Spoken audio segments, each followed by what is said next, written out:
Assalamualaikum warahmatullahi wabarakatuh. Berangkat ke Mekah hati berbunga, rindu berjumpa di tanah suci. Ilmu bekal sangatlah berguna agar ibadah diterima ilahi.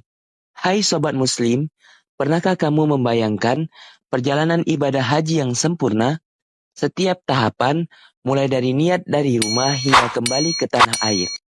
Semuanya memiliki keutamaan dan amalan-amalan khusus yang sayang sekali kalau dilewatkan. Tetapi tenang saja teman-teman, dalam video ini Kakak Agam akan membimbingmu memahami tahapan-tahapan dalam pelaksanaan ibadah haji pada gelombang pertama, lengkap dengan amalan-amalannya. Tunggu apa lagi? Yuk jadikan perjalanan spiritualmu penuh berkah dan makna.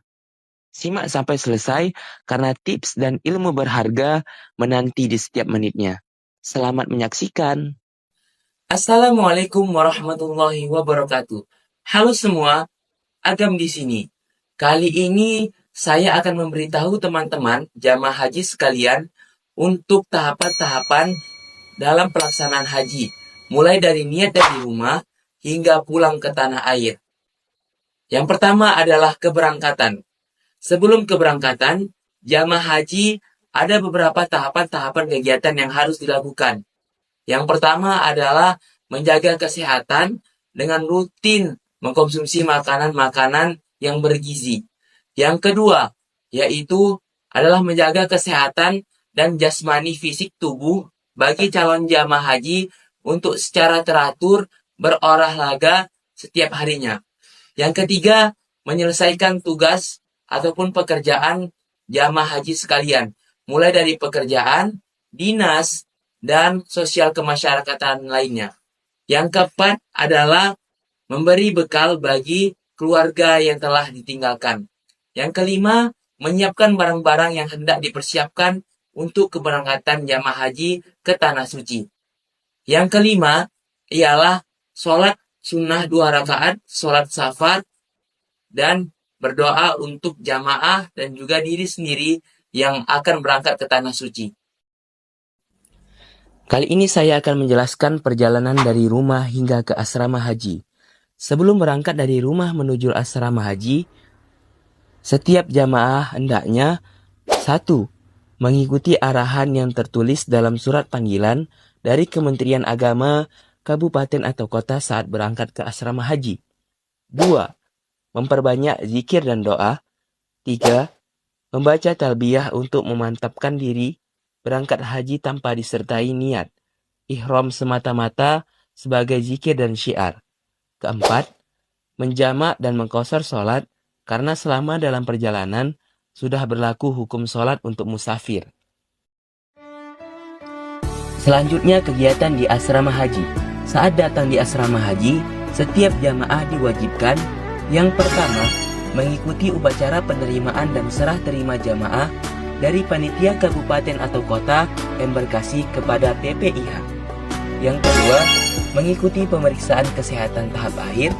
Serta yang ketiga, menempati akomodasi yang telah disediakan dan hanya menerima konsumsi yang disediakan oleh panitia penyelenggara haji sesama asrama haji.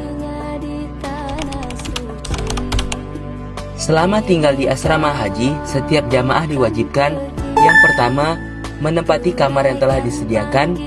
Yang kedua, mengkonsumsi catering yang telah disediakan oleh PPIH Embarkasi. Serta yang ketiga, mengikuti segala pendalaman manasik haji yang telah diberikan. Yang keempat, menerima paspor, visa, gelang identitas dan living cost atau biaya hidup selama di Arab Saudi sebesar 750 riyal. Yang kelima, menjaga barang berharga untuk handphone, dokumen, emas, dan lain sebagainya. Yang keenam, menjaga ketertiban dan kebersihan diri dan lingkungan. Serta yang terakhir, yang ketujuh, menerapkan sikap toleran, saling membantu kepada sesama, dan bersabar jika mendapatkan sesuatu atau hal yang kurang berkenan di hati. Selanjutnya, berangkat menuju bandara. Saat jamaah haji berangkat menuju bandara embarkasi, setiap jamaah hendaknya yang pertama, menaiki bus dan tertib serta teratur sesuai dengan regu dan rombongan. Yang kedua, memperhatikan tas tentengan dan tas paspor agar tidak tertinggal. Yang ketiga, membaca doa atau mengaminkan doa pembimbing ibadah menuju bandara saat berangkat. Gelombang pertama di Bandara Amir Muhammad bin Abdul Aziz atau AMA di Madinah. Saat tiba di Bandara Amir Muhammad bin Abdul Aziz AMA, Madinah, jamaah haji gelombang pertama dianjurkan. Yang pertama, mengantri turun dari pesawat dengan tertib. Yang kedua, memastikan tas tentengan dan paspor selalu berada dalam genggaman sedangkan koper besar diterima oleh jemaah di hotel. Yang ketiga, menuju ruang pemeriksaan imigrasi dengan tertib sambil tetap memperhatikan arahan ketua kloter, ketua rombongan, atau ketua regu. Yang keempat, mengikuti petunjuk petugas imigrasi Arab Saudi dengan patuh sambil mengantri dengan sabar dan teratur di loket pemeriksaan imigrasi dengan tetap menggenggam paspor masing-masing meski sidik jari dan pengambilan foto tidak dilakukan karena keduanya sudah dilakukan di Indonesia berkat sistem fast track. Yang kelima, menitipkan tas tentengan, tas paspor, uang, dan barang berharga lainnya kepada saudara atau teman yang dikenal dan dipercaya.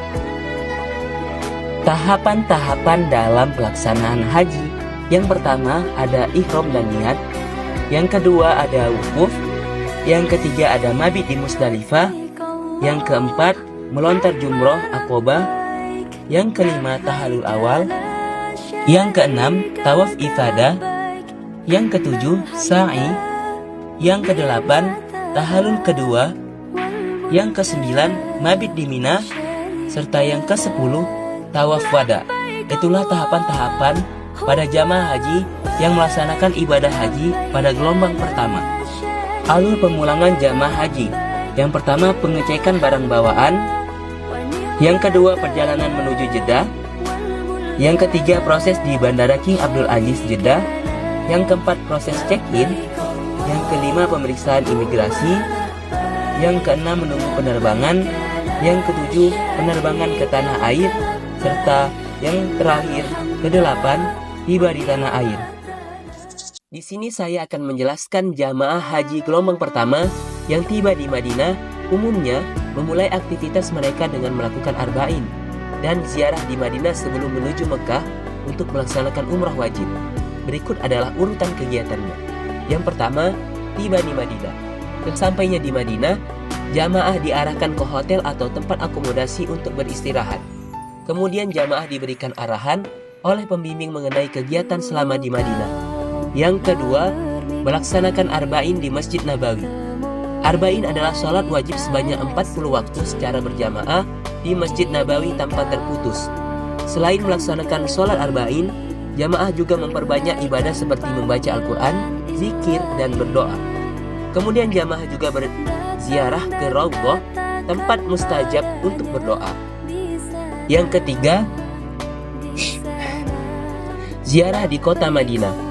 Jamaah melakukan ziarah beberapa tempat bersejarah seperti makam Rasulullah SAW di Masjid Nabawi, Jannatul Baqi, Masjid Quba, Masjid Qiblatain, dan Bukit Uhud.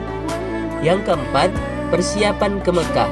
Setelah menyelesaikan ibadah di Madinah biasanya sekitar 8-9 hari, jamaah bersiap menuju Mekah. Jamaah mengambil mikot untuk ihram di Bir Ali atau Zulhulaifah yang merupakan mikot jamaah haji dari Madinah. Yang kelima, berangkat ke Mekah. Dalam kondisi berihram, jamaah membaca niat umroh dan memperbanyak talbiyah sepanjang perjalanan menuju Mekah. Yang keenam, melaksanakan umrah wajib di Mekah. Setibanya di Mekah, jamaah segera melaksanakan umrah wajib yang terdiri dari tawaf, mengelilingi Ka'bah sebanyak 7 kali, sa'i, melari kecil antara bukit Safa dan Marwah sebanyak 7 kali, dan tahalul, memotong rambut sebagai tanda keluar dari ihram. Dengan urutan ini, jamaah haji gelombang pertama menyelesaikan arba'in dan aktivitas di Madinah terlebih dahulu, baru kemudian melakukan umrah wajib setibanya di Mekah. Berikut adalah rangkaian lengkap umrah wajib yang dilakukan jamaah haji dimulai dari berihram di Mikot Bir Ali hingga selesai tahalul. Yang pertama, berihram di Mikot atau Bir Ali. Bir Ali adalah mikot tempat berniat ihram untuk jamaah haji yang berangkat dari Madinah. Sebelum tiba di Bir Ali, jamaah mandi sunnah ihram dan mengenakan pakaian ihram. Setelah berada di Bir Ali, jamaah menunaikan sholat sunnah ihram 2 rakaat. Kemudian, jamaah membaca niat ihram untuk umroh wajib. Kemudian, jamaah mulai membaca talbiyah sepanjang perjalanan menuju Makkah. Yang kedua, perjalanan menuju Makkah kurang lebih selama 6 jam. Dalam perjalanan menuju Makkah, jamaah tetap dalam kondisi berihram dan terus memperbanyak bacaan talbiyah, zikir atau doa. Jamaah tidak boleh melakukan pelanggaran ihram seperti memakai wangi-wangian, menutup kepala bagi pria atau berkata-kata kotor.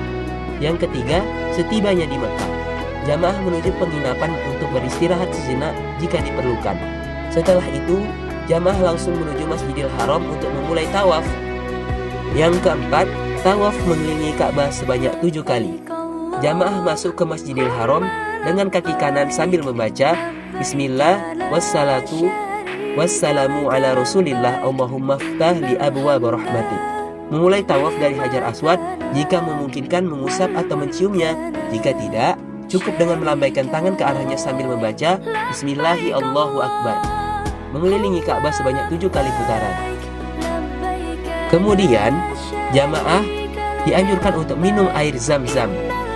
Yang kelima, sa'i, berjalan dari Safa ke Marwah sebanyak 7 kali. Memulai sa'i dari Bukit Safa. Kemudian, berdiri menghadap Ka'bah di atas Bukit Safa sambil membaca takbir, Allahu Akbar, Allahu Akbar, Allahu Akbar. Berdoa di atas Bukit Safa, kemudian berjalan menuju Bukit Marwah. Di antara tanda hijau atau lampu hijau, pria dianjurkan berlari-lari kecil, sedangkan wanita berjalan biasa. Sampai di Bukit Marwah, menghadap Ka'bah dan berdoa seperti di Safa. Melakukan 7 kali perjalanan, 1 kali perjalanan dari Safa ke Marwah dihitung 1 putaran. Selanjutnya yang keenam, tahallul atau memotong rambut. Setelah selesai sa'i, jamaah melakukan tahallul dengan memotong sebagian rambut minimal 3 helai atau mencukur habis bagi pria. Tahallul menandakan jamaah telah keluar dari ihram, sehingga larangan ihram tidak berlaku lagi. Kemudian, setelah rangkaian umrah wajib diselesaikan, jamaah dianjurkan untuk istirahat dan pemulihan. Dan kemudian dianjurkan untuk ibadah-ibadah sunnah di Masjidil Haram menunggu hari tarwiyah sekitar 8 Zulhijjah.